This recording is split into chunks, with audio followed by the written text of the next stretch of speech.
Hi, I'm Linda Jones and I'm working in collaboration with Chalmers Gems with this new project. They've given me these beautiful selenite shapes. There's a star, there's a crescent moon and a triangle and a heart. And we're going to make a photo or card holder with also their beautiful semi-precious chips. So you can see here how I've created this framework out of wire, and these are going to work in collaboration with the stones so that the stones hold this up, and this is a nice base, and you can then between these the spiral you can actually place a card or a photograph or a business card, anything you like, or your shopping list. And there's also another lip just underneath for it to balance. So it's something you could put on your desk, give to a loved one, and a wonderful thing for a special occasion. So what you need for this project is your basic wire working tools. So you've got round nose, chain nose, and your cutters, and also a steel block and a hammer. The whammer, obviously, I will recommend. And as for wire, I'm using 1.6mm aluminium wires. It's very soft, but it makes a good framework. And then to bind in your semi-precious chips, I'm using 0.4. This is silver plated copper wire. So to get started, you don't need to cut anything off the spool. You'll just be working from the spool, and that way you won't waste anything.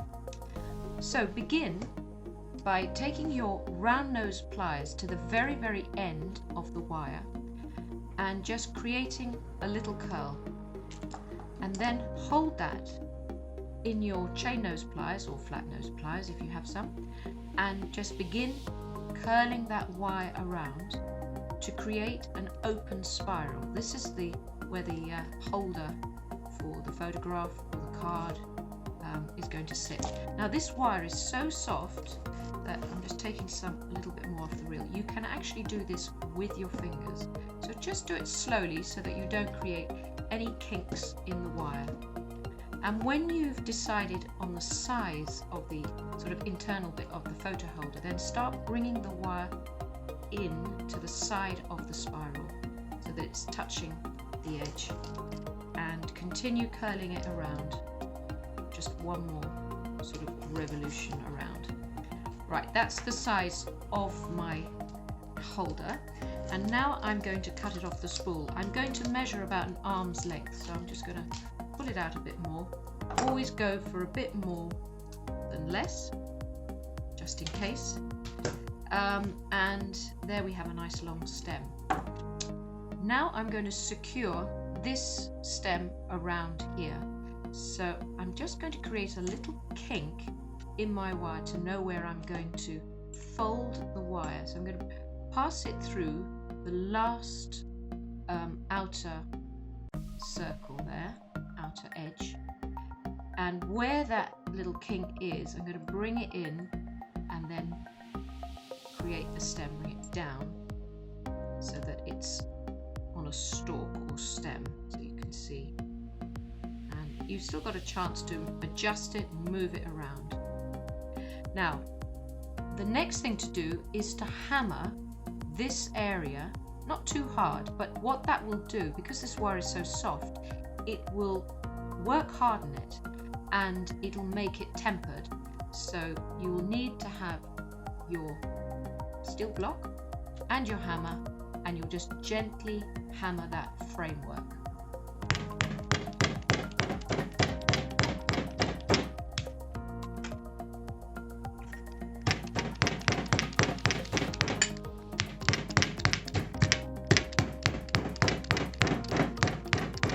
So I'm just flattening and spreading out as I go round.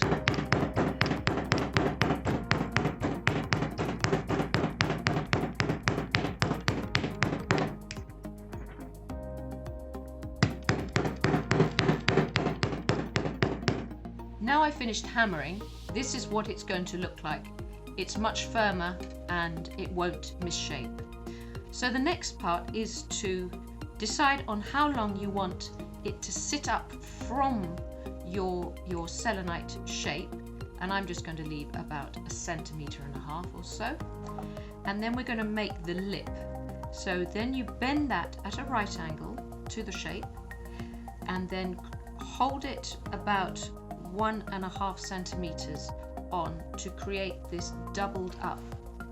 I'm just folding it around like that and squeezing the wire together to create this sort of doubled up lip, doubled up wire there.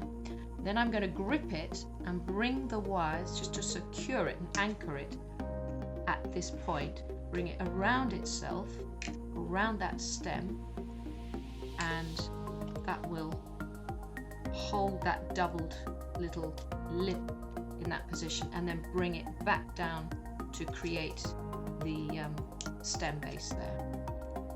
And now I have to measure, depending on the height of the stone, of each of the selenite shapes are have a slightly different height. So measure that height, and you can just push it, the wire is so soft, push it there, and just that gives you the height. And then make sure that that is now bent round to a right angle. Now, because I want to make that into the base now, I'm just going to turn that to the side.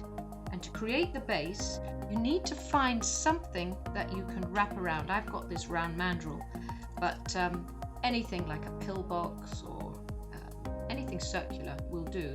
And just starting off at the end, you can wrap it until you get up to that stem. So there we have it. Now, to make the base, I'm going to pick up the very, very end of the wire and start creating a spiral again. And I make the circle, and then I continue by holding it in any of my pliers, either the round, the chain or the flat. And I'll spiral that until I've used up more of the wire. Just do this slowly. I'm probably doing it faster than I would, because I want to sort of get you to see it as quickly as possible. And I'm bringing that back into the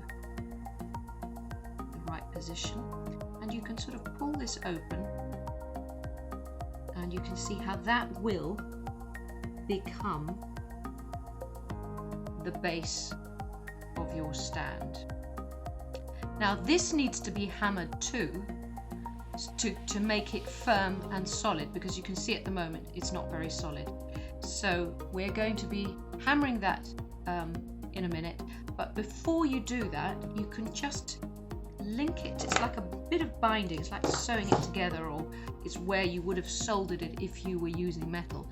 Just get a bit of 0.4, and that can be used to bind where the stem hits the base. Just a few little stitches, neat stitches in there and around the base to hold that in place so it doesn't split open and misshape again.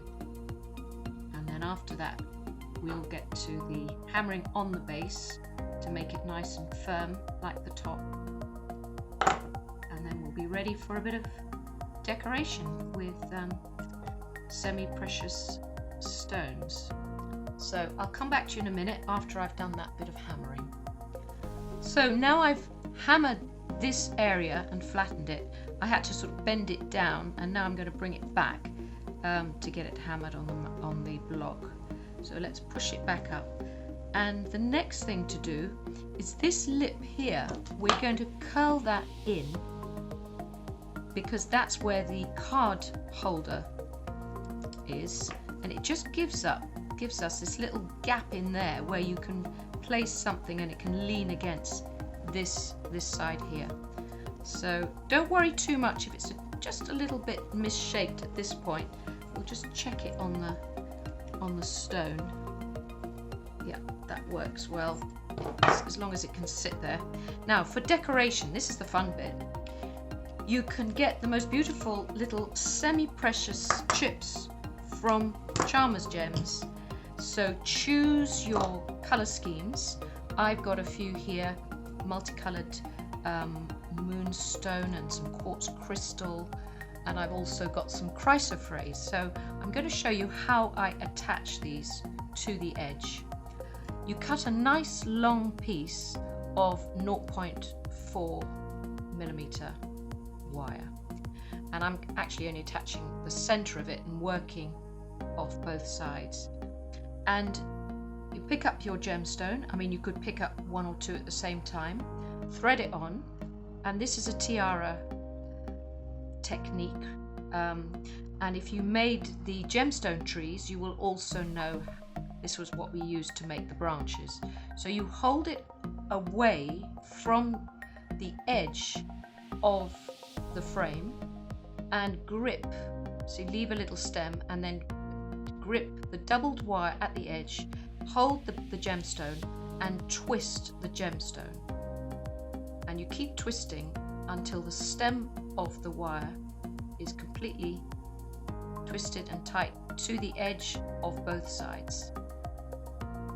And then you bring back the wire you've just been working on, bring it back around the frame, the edge of the frame, to secure it so it doesn't slide along. So I'm going to do 2 little binds there, and then I'm going to go for the next gemstone. So with some of these gemstones, if they are very, very small, you could put 2 or 3 on at the same time, like that, and then cluster them. So it's the same thing, just hold them as one, grip it where the edge of the stem is.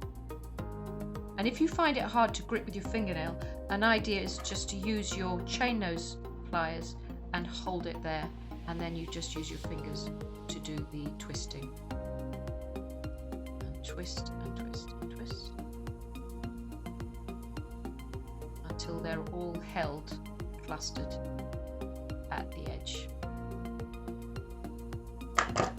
And then come back and do another bind around the edge and so forth. And you carry on doing this, going round the outer edge of your framework until, let's get one that I can show you that I made earlier, until you've got all the stems going around. And here I've actually put in a little bit of shape just by tweaking those longer stems. And there's another one here that I made where I grouped together lots of tiny little beads in one and then created a leaf shape. And I also then bound this edge. So you can be as complicated, make it as complicated as you want. I've also put, I just want to show you different variations really. I've put a leaf shape on there. So you can go, you know, and do your own variations and make little shapes in the stem rather than keep it completely straight there. But the idea is to have fun with this project and make these beautiful card holders for friends and family, which will mean they've got them forever as heirlooms in their homes. So thank you so much for watching, and I hope you enjoy the project.